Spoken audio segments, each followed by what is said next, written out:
Assalamualaikum warahmatullahi wabarakatuh. Perkenalkan, nama saya Naiza Dwi Afrelia, NIM C0D024064.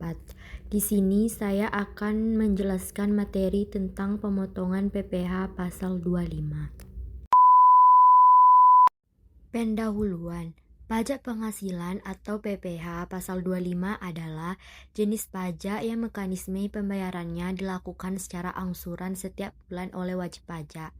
Tujuan utama dari PPh pasal 25 adalah untuk membagi beban pajak sehingga tidak menumpuk pada akhir tahun dan membantu pemerintah dalam menjaga arus kas penerimaan negara. PPh pasal 25 dihitung berdasarkan PPh terutang tahun sebelumnya, kemudian dibagi sesuai ketentuan, sehingga menjadi dasar untuk setoran bulanan di tahun berjalan. Dasar hukum. Penerapan PPh pasal 25 didukung oleh beberapa regulasi, antara lain yang pertama Undang-Undang Nomor 7 Tahun 2021 tentang Harmonisasi Peraturan Perpajakan Undang-Undang HPP. Yang kedua, Peraturan Pemerintah Nomor 55 Tahun 2022 tentang penyesuaian pengaturan di bidang pajak penghasilan.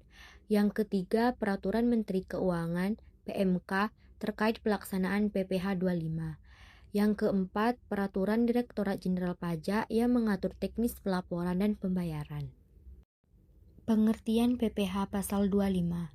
PPh pasal 25 adalah angsuran pajak penghasilan bulanan yang harus dibayar wajib pajak sebagai pembayaran di muka terhadap PPh terutang yang akan dihitung pada akhir tahun dalam SPT tahunan. PPh 25 merupakan sistem self-assessment, artinya wajib pajak menghitung, membayar, dan melaporkan sendiri. Tujuan PPh pasal 25. Tujuan penerapan angsuran PPh 25 antara lain: yang pertama, mengurangi beban pajak di akhir tahun; yang kedua, menjamin penerimaan negara secara berkesinambungan; yang ketiga, mendorong kepatuhan wajib pajak; yang keempat, menghindari nilai pajak terutang yang terlalu besar di akhir tahun; dan yang terakhir, membantu perusahaan mengatur cash flow pajak. Cara menghitung PPh pasal 25. Perhitungan PPh 25 pada umumnya menggunakan rumus PPh 25 PPh terutang tahun lalu dikurang kredit pajak dibagi 12. Kredit pajak dapat berupa PPh 21, PPh 22, PPh 23, dan PPh 24 kredit pajak luar negeri. Namun ada pengecualian, misalnya wajib pajak baru berdiri, mengalami perubahan kegiatan usaha, atau mengalami kerugian. Pengecualian PPh pasal 25. Perhitungan angsuran dapat diubah jika yang pertama, WP mengalami kerugian pada tahun berjalan; yang kedua, WP mendapatkan perpanjangan laporan keuangan; yang ketiga, WP mengalami perubahan usaha signifikan; yang keempat, kondisi tertentu seperti force majeure; yang kelima, WP baru pertama kali beroperasi; dan yang terakhir, WP menggunakan skema PPh final seperti UMKM pajak pertambahan 23. Tata cara pembayaran dan pelaporan.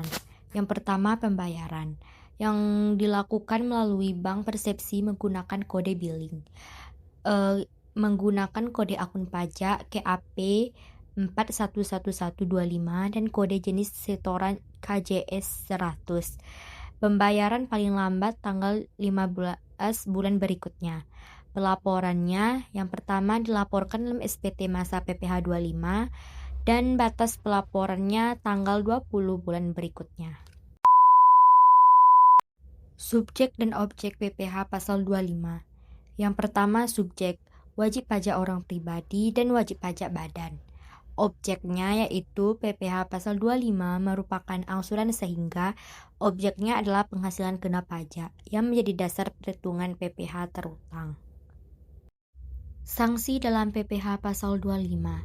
Jika wajib pajak terlambat membayar atau melaporkan, sanksinya adalah: yang pertama, denda administrasi untuk keterlambatan pelaporan; yang kedua, bunga untuk keterlambatan pembayaran; yang ketiga, surat teguran dari DJP; Yang keempat, kenaikan pajak jika dilakukan pemeriksaan. Dan yang terakhir, sanksi pidana jika terdapat unsur kesengajaan menghindar pajak. Kesimpulannya adalah PPh pasal 25 merupakan angsuran pajak yang dibayar setiap bulan berdasarkan PPh terutang tahun sebelumnya. Sistem ini bertujuan membuat pembayaran pajak lebih ringan, menjaga stabilitas penerimaan negara, dan meningkatkan kepatuhan wajib pajak. Wajib pajak wajib menghitung, membayar, dan melaporkan angsuran PPh 25 tepat waktu agar terhindar dari sanksi administratif maupun bunga keterlambatan. Sekian materi yang dapat saya sampaikan. Jika ada salah kata ataupun salah ucap, mohon dimaafkan. Saya akhiri dengan Assalamualaikum warahmatullahi wabarakatuh.